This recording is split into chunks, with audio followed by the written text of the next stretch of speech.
बड़ी खबर का रुख करते हैं। सेंट्रल जेल में हेड कांस्टेबल से मारपीट के बाद कैदी की मौत हो गई है। सेंट्रल जेल प्रशासन कैदी को घायल अवस्था में जेएलएन अस्पताल लेकर पहुंचा। अस्पताल पहुंचने पर डॉक्टर्स ने कैदी श्रवण कुमार को मृत घोषित किया। आज दोपहर में कैदी श्रवण कुमार और परवीन ने हमला किया। हेड कांस्टेबल राकेश पर किया था जानलेवा हमला। सिविल लाइंस थाना पुलिस से जुटी मामले की जांच में कैदी के शरीर पर बताए जा रहे चोट के निशान। तो इस वक्त की बड़ी खबर, और बड़ी खबर दरअसल ये कि सेंट्रल जेल में हेड कांस्टेबल से मारपीट के बाद कैदी की मौत हो गई। सेंट्रल जेल प्रशासन कैदी को घायल अवस्था में लेकर जेएलएन अस्पताल पहुंचा था। अस्पताल पहुंचने पर डॉक्टर ने कैदी श्रवण कुमार को मृत घोषित कर दिया। मेरे सहयोगी शुभम जुड़ गए। शुभम, ऐसे कितनी मारपीट की गई कि कैदी की जान चली गई, और क्या कुछ खुलासा हो पाया कि मौत का कारण क्या है?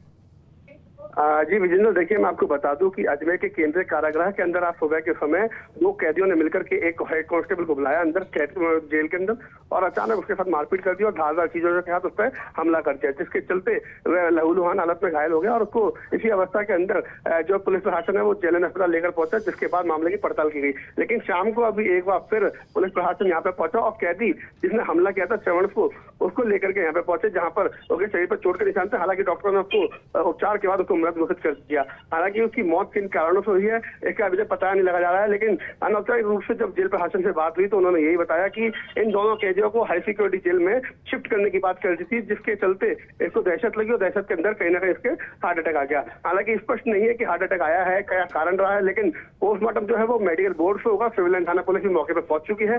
थानाधिकारी जो है अब बॉडी को जो है वो जेएलएन अस्पताल के चीरघर में शिफ्ट करवा जा रहा है। लेकिन पूरे जो घटनाक्रम है 4 घंटे के भीतर जो हुआ है उसी के अंदर ये मौत का कारण सामने आएगा। लेकिन मौत का स्पष्ट कारण जो है वो जो पोस्टमार्टम होगा मेडिकल बोर्ड से, उसके अंदर साफ साफ सामने आएगा कि अच्छा शुभम, हेड कांस्टेबल को कितनी चोटें आई हैं? और दूसरा सवाल, जिसकी मौत हो गई है, क्या वो एक हार्डकोर अपराधी था?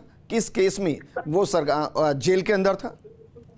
जी बिल्कुल, देखिए जो हार्डकोर अपराधी होते हैं उनके लिए हाई सिक्योरिटी जेल बनी हुई है, क्योंकि अजमेर के अंदर ही हाई सिक्योरिटी जेल है। तो अगर हार्डकोर होता तो उसको वहां पे शिफ्ट किया जाता। हालांकि उस पर कई मुकदमे जो थे वो चल रहे थे, जिसके चलते उसको केंद्रीय कारागृह अजमेर के अंदर डाल रखा था। और यहाँ पर उसको जो है कैद था, उसके चलते आज सुबह इन्होंने हेड कांस्टेबल और उसके साथी ने श्रवण और उसके साथी ने हेड कांस्टेबल को अंदर बुलाया और उसके साथ धारदार चीजों के साथ उस पर हमला कर दिया, जिससे जो है वो काफी ज्यादा घायल हो गया और लहूलुहान हालत में था, जिसके चलते उसको जेएलएन अस्पताल पहुंचाया गया। हालांकि उसकी हालत स्थिर है, उसको खतरे से बाहर है जो हेड कांस्टेबल था। लेकिन शाम को अचानक जेल के अंदर धारदार हथियार कहां से आए?